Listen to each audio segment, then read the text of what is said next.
Hi, everyone. Welcome back to ESG Decoded. I'm Kaitlyn Allen, and today I'm welcoming Darshita Gillies, who's joining us from the UK. Darshita has been honored as one of the 100 most meaningful business leaders and is a driving force in UK-India relations. She is founder and CEO of Maanch, a visionary technology company revolutionizing stewardship efforts for asset managers and investors. With a diverse background as a chartered accountant, investment banker, executive coach, and fintech blockchain specialist, Darshita has set her vision to transforming how asset managers handle, analyze, and report ESG and sustainability data tied to their stewardship activities. Maanch's engagement tracker has an impressive clientele, which spans across the UK and Europe to over 240 billion plus pounds in assets. Darshita, welcome to the podcast. Thank you. And I may hasten to add, we may soon have some Australian and Canadian asset managers as well. So, wonderful. Yeah. Good to hear. Congratulations. Good. Well, let's start with your background. You have such an interesting and diverse background. Let's just start there. Your journey to founding Maanch. Yep.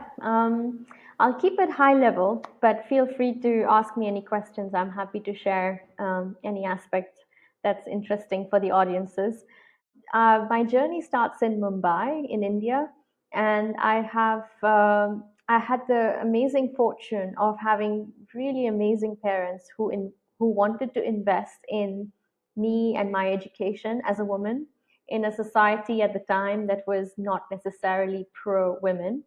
I also grew up in a very humble household, so I felt like I lived the social and the economic injustice we call out there. So for me, it was the first time growing up in the challenges that Maanch aims to solve for. And obviously, my journey has been very kind of tied to the corporate sector and the professional financial services sector in particular. I am a chartered accountant, and that led me to understand. I worked with the board at one of the largest international banks in India, and that gave me an insight into how banking works, how money moves, how decisions are made, and how companies receiving that capital deploy it and thereby have impact on people and planet around them. And that led me and my curiosity to experiment sort of life beyond banking. I'm one of those few people who says banking didn't take away my soul. I enjoyed every day I went to work. And then the next question for me was, okay, how do we influence how money is allocated? And I set up a global consulting firm.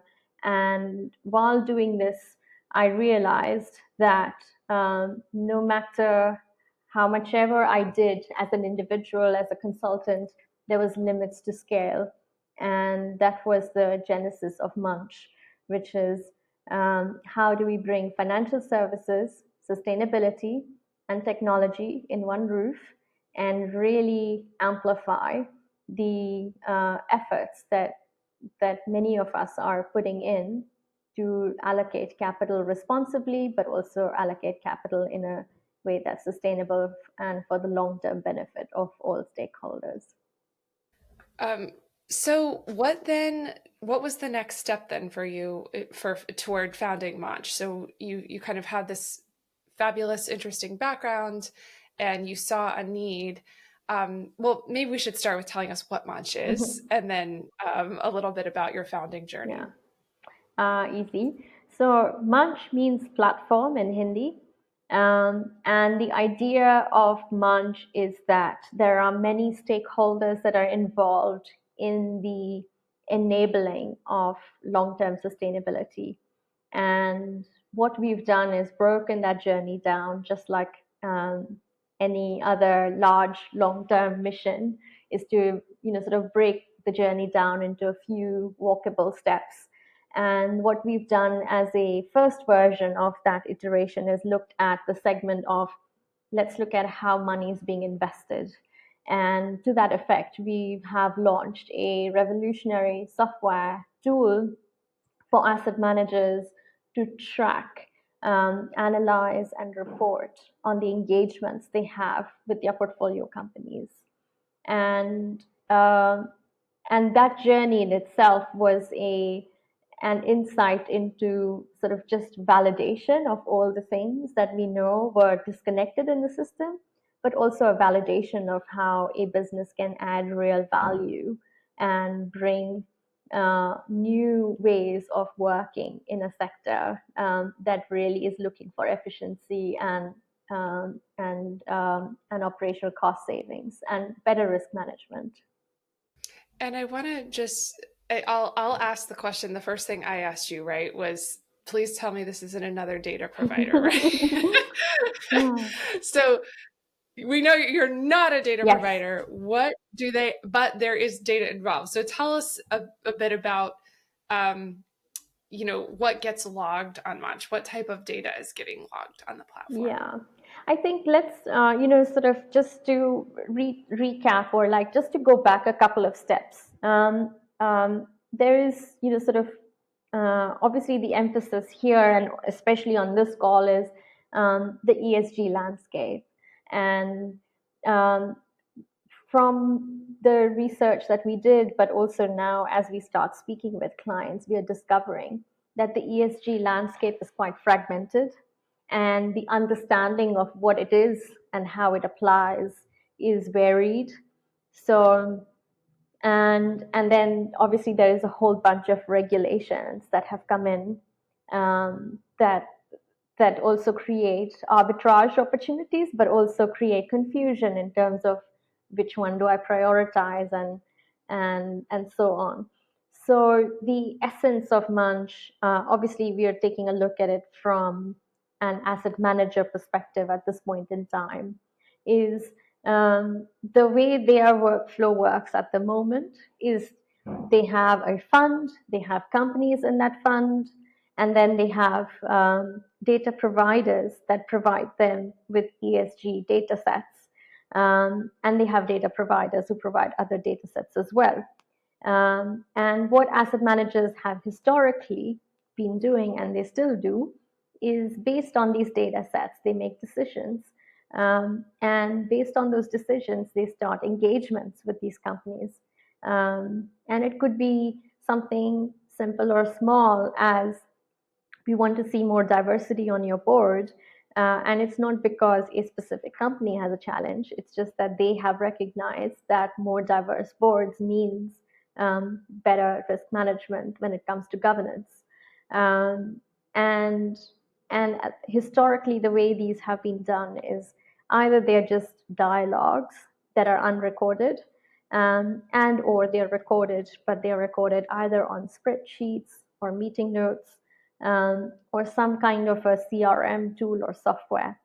And asset managers have not been able to glean that data, accumulate that data, share that data internally, and have insights around the risk profile of their portfolio companies. And then with the regulatory requirements coming, um, reporting on all of these engagements that they have has been a challenge. So Maanch provides three, I would say, fundamental process related support for asset managers in one single interface. So one is capturing those engagement data when they have meetings, recording those meetings, when their research team flag a controversy, tracking those, and so on. And the second is analyzing, aggregating, giving them added insights, and being able to manage their risk better. And third is being able to really be able to in real time draw out the reports they need for their various stakeholders, as well as reporting against regulation. Um, yeah, so that's sort of one use case. Yeah.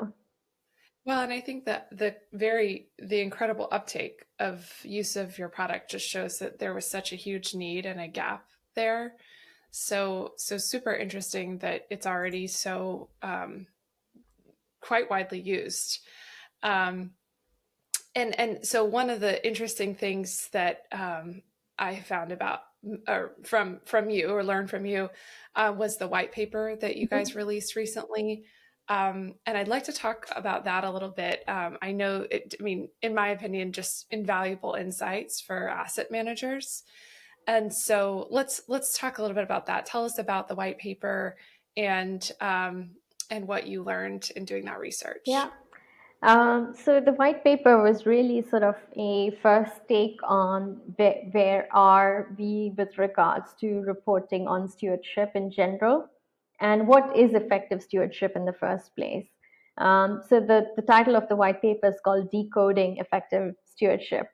And the primary purpose of this white paper was to really empower asset managers to see in one document some of the best practices and some of the pitfalls that are involved in being able to track and report on their ESG engagements. So there are in the report there, I won't be able to obviously talk through all the details, but in essence, there are about 6 findings that we've come across. So first one is metrics. So obviously there is a lot of emphasis on quantitative metrics because you can start to make changes to things you can measure. And then we found there's congruence or alignment across board on the kind of quantitative metrics that asset managers are reporting. So that's a good thing in terms of asset managers reporting on the number of engagements they have by company, by ESG, and so on. So these are, I would say, like the first step, and the metrics there seems to be a large consensus around around the key metrics, which is always helpful. The second finding we had was the rise in the adoption of stewardship code. And in the UK, we have something called the 2020 Stewardship Code. In 2020, there were about 11 asset managers, 11 signatories, let's call them, because they're a mixed bunch of signatories, including asset owners as well, and some other niche entities. But last year, we saw about 250 signatories to the code. And this is just showing that the market is moving towards some kind of a body that will create the rules for how these data sets can be managed and how stewardship activities are conducted. And we're starting to see, especially in the UK, we haven't seen this in other countries yet, but when asset allocators are sending out RFPs for further allocation, they're asking asset managers, are you a signatory to the code? And those who are not automatically don't form part of the next shortlist. So we're starting to see a commercial driver as well in adopting and signing to a code. I know I've just seen recently Switzerland is going to announce a stewardship code in October. Japan and other countries also have a strong history of stewardship code. And another interesting fact we discovered were there were some US asset managers, some very large US asset managers, who are not required to, but are still reporting on the UK stewardship code. So I think we are starting to see that there is a kind of industry movement in that direction, whether it's, even though it's not a regulation, it's a voluntary requirement. The third observation we had was the role of digital solutions. So we discovered that 80% asset managers do not have systems in place or centralized software or tools. Many of them still use spreadsheets and or some kind of a CRM blended with Power BI. So I think there is a huge role technology can play in helping that process. The fourth observation was about comparability. So there were a few things that were comparable, i.e. the number of engagements one asset manager has versus another, but it's still there. We can't draw any direct conclusions whether more engagements is a good thing or is it a not so good thing.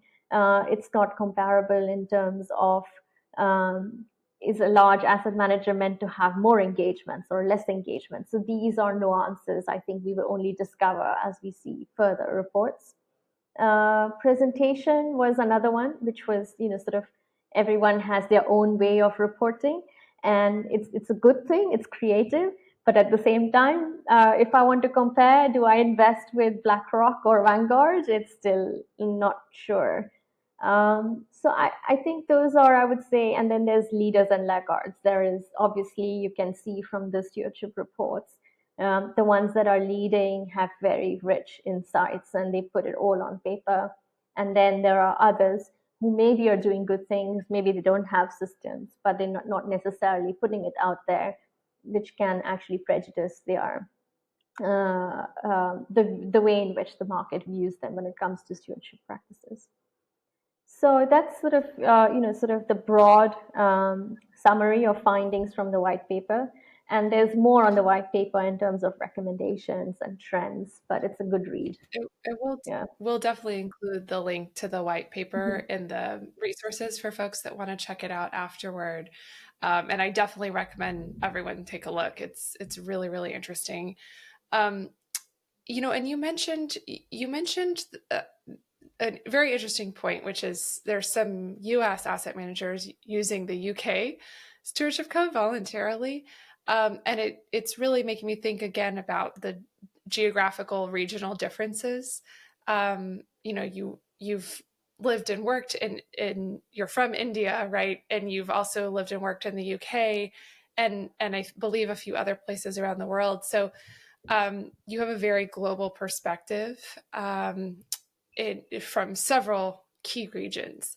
So I would love to spend some time hearing from you. Sort of, what do you see as the key differences or challenges, opportunities, kind of across different regions that you've had experience in? Thank you. I think I covered some of it, obviously, in that, sort of different regions are coming up with their own stewardship codes and practices. So we're starting to see, obviously, an uptake on that. I think ESG as a topic still needs a lot more alignment globally. There is obviously risks associated, or not necessarily risks associated, but I would say there are still concerns about what it actually means. And I think there are some assumptions as well that we make about when we hear ESG, we have our own understanding, and with that label comes all of that, sort of challenges that are attached. So I think probably the way I describe ESG is or integrating ESG into investment decision making.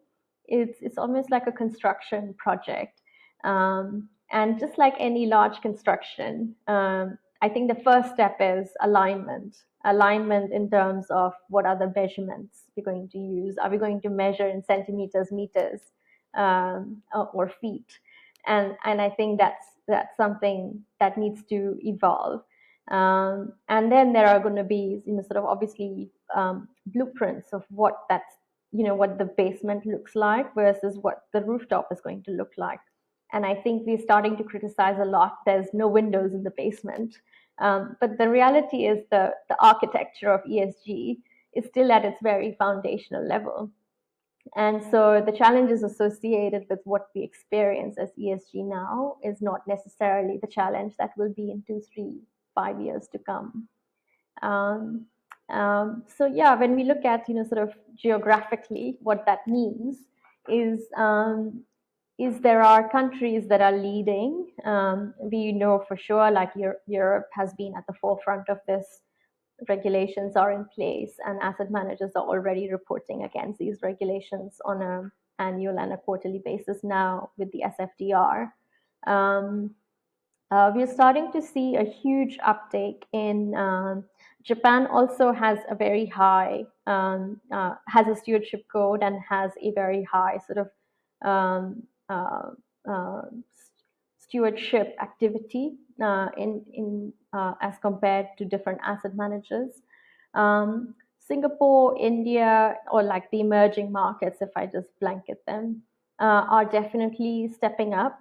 It's not necessarily coming from the regulators for asset managers, but definitely the exchanges are setting up base parameters for companies to know that they need to start having ESG disclosures on their side, which I think is the right way round, i.e., companies disclose and then asset managers can take better understanding and make better decisions.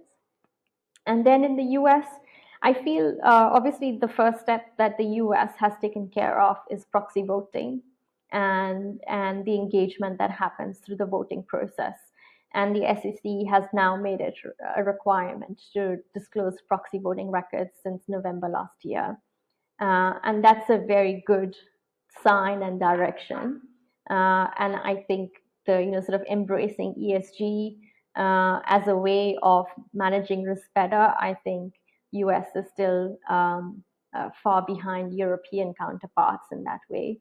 Of all the ESG funds, about 2.5 trillion by the end of last year, 11% of that was classified as ESG packaged investments by the US asset managers. So I think there's still plenty of room for sort of other markets to embrace it in a way that feels right for them. I think there is a market perception that ESG investing does not necessarily equate to return, and I think there are bodies and academic bodies that are doing research on this. And I think time will tell in terms of how companies who have been proactive at managing ESG risks have performed in the long run. Mm-hmm. And I think part of that, the discrepancies in the data, is that people are defining, each company, each industry is deciding what, and each asset manager decides what ES and G issues are most material to them. So I think that's one of the reasons for the kind of wide range in outcomes for those types of funds. And so I think as more and more are tested and disclosed, you go finding the kind of the best factors that align. But some of it's just common sense, right? Coming back to governance, it's common sense, right, for an investor to want your companies to be managed well and managed honestly, and have good auditing data. Like some of it's so basic that that people forget that that's a huge part of ESG. It's the foundation, is governance. I think some people just get caught up in the weeds of they hear ESG and they think climate change, but that's just one issue under the thousands of potential issues that could be an issue for under the umbrella of ESG. So very, very interesting. Thank you for the global overview. And isn't it true? Am I remembering this right? That India was one of the first countries to actually require, I believe it was some sort of climate risk reporting. India, actually, the Indian, the Securities and Exchange Board of India, the SEBI, has actually now required all listed companies, or at least the first top 1,000 listed companies, to report on something called BRSR. So it's like a CSR report, but combined with some very pointed indicators on ESG. It's the first step to sort of embracing a global way in which they can communicate. I think you also mentioned about governance, and I think governance is it's a universal topic, and yet the way governance is done in different countries is quite nuanced. So in India, you might have a very well-run company, and that's going to be successful, and the sort of the team is competent, and the growth obviously is in that region now. We see that, but you might find the board is full of family members, and that can sort of, if we just apply ESG criteria just blindly, or we just say, oh, that doesn't have 70% diversity of women, and therefore raise an issue with the company and let's try and fix this, may not necessarily apply for all regions. And I think this is something And that's what I meant. We're not at the rooftop of ESG. We're still in the basement.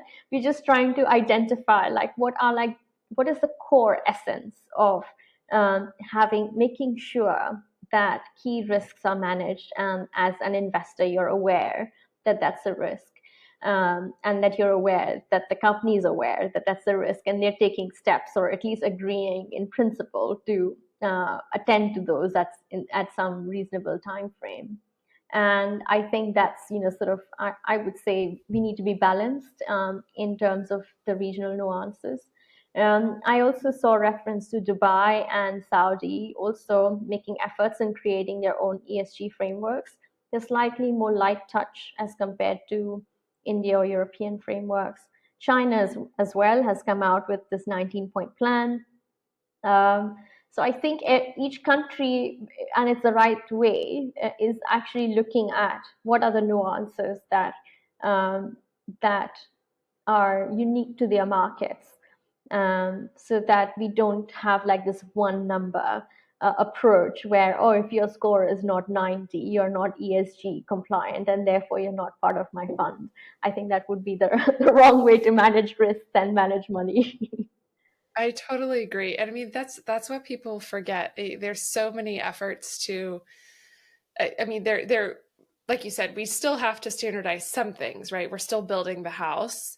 But at the end of the day, this is about how we run our economy in a way that is inherently sustainable over time and protects Yeah, shareholders and protect stakeholders at the same, like it's really very simple in the end. I think sometimes people get in the weeds overcomplicating it, but to your point, it's about, is this a well-run yeah, company? Are they aware of the risks? If they're willing to live with that risk, then that's fine, but they're doing it yeah, knowingly, right? and and they're able to, engage with asset managers on the topic competently. Like, it's all really about greasing the wheels of of the economy and making sure that we're all collectively aware of the externalities and the other major risks and mm, issues, and not making it worse for everyone, right? So it's, you know, yeah, it's one of these things that sometimes gets, I think, spun out of control with overcomplication, when really at the end of the day, to your point about the company example you gave, is it a well-run company? Are at the end of the day, is it well yeah. run? Is it going to make a return? Is it not, you know, polluting water? Yeah. It's kind And of if it basic, is, you right? want to make sure as an asset manager, whether you believe in ESG or not, whether your fund is ESG or not, you've raised it with the company, and the company is going to take measures, because companies that are not will very soon outrun their social license to operate in certain communities, in certain regions of the Right. world. So these are sort of very, very much sort of linked with the financial performance you can expect now and in the future from that company. Yeah, Mhm. absolutely. And I think that's the point in the end, is that even companies that they try to say, oh, if someone were to say, I don't believe in ESG, like, actually, yeah, you do. Like, if you actually look at the facts, of course you Yeah, do. You want to make a return, you care about yeah, ESG. It's just that's the yeah, end of the yeah, day. So, well, Darshita, this has been such a great conversation. And I want to give you the floor for any closing thoughts. I also want to say I find it so interesting that you've also worked on the SDGs. You were involved in some of that development. And so, um, selfishly, I would love to hear a little bit about that for, as your closing comments. But of course, open the floor to you. yeah. Thank you. I think in summary, I would say the way we approach ESG needs to be holistic, and needs to take into account not just, sort of one stakeholder, which is the investor or the asset owner. Needs to take into account the companies that are at the forefront of driving that, and then obviously the indirect impacts their activities have, and like you said, the externalities that are maybe not part of the company balance sheet but are part of our global balance sheet, and it's sitting somewhere, and it's going to hit us in the end if it's not going to hit us through the company profit, it's going to hit us through natural events that sort of make us rethink our business models. So I think we are starting to see that it's an interconnected system and it needs to be dealt with holistically. And the grounding in SDGs and the Sustainable Development Goals was so key, because when I was deeply involved with the UN on looking at global information coming in from over 150 countries into the UN, reporting on the various indicators, on the 17 goals and the 169 targets that were set. So I think we can fragment them, but the reality is that it's a whole. And so that would be like my one giveaway message. Let's look at when we're looking at, we're all part of this evolution of what ESG is. Let's not throw the baby out with the bathwater. Let's grow it. Let's be in active conversation and dialogue, and especially around the differences, so that we can actually bridge those gaps and build something that's really robust and really sets us up for a much better future, a fairer future that works for everyone. I have nothing to add. Thank you. That was so perfect. Thank you. Really appreciate you taking the time. And, we will share all the reference links for folks to read more, read the white paper. But we just really appreciate having you on. Thank you so Thank you much. so much. Much appreciated.